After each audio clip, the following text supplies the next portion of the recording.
How did Game Boy Player let GameCube play GBA games? Imagine turning your big home console into a portable gaming machine with just a simple attachment. That's exactly what the Game Boy Player did during the Nintendo GameCube era. It was a clever way to bring your Game Boy Advance games to the big screen. So, how did it work? Well, instead of just emulating GBA games with software, Nintendo built actual hardware inside the Game Boy Player. Think of it like a tiny Game Boy Advance tucked into a special add-on.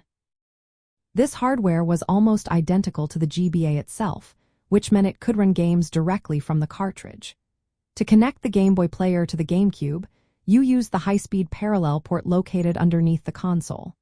This port was designed for quick data transfer, making gameplay smooth and responsive. Once connected, you inserted your GBA game into the Game Boy Player, which then used its own internal hardware to run the game. To start playing, you needed a special boot disc. This disc launched the interface that allowed you to see your game on the TV screen. The interface was simple, showing options to load your game and control settings. You could use the standard GameCube controller to play, but there was an even cooler option. You could connect a real Game Boy Advance to the GameCube using a link cable. This allowed you to control GBA games with the handheld itself, making multiplayer gaming more fun. The Game Boy Player supported almost all games from the Game Boy Color, and Game Boy Advance libraries. It even worked with accessories like the Game Link cable and the Game Boy printer.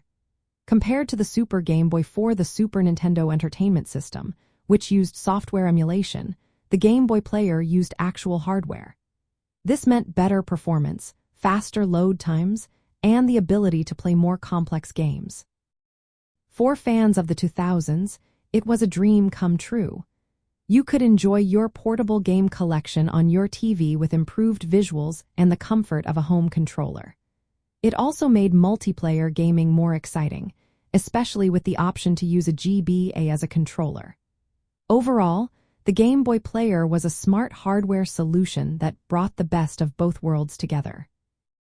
It let the GameCube play GBA games by physically integrating GBA hardware into a peripheral that connected directly to the console. This hardware-based approach made sure games ran smoothly and looked great on the big screen, making it a favorite for many gamers during that era.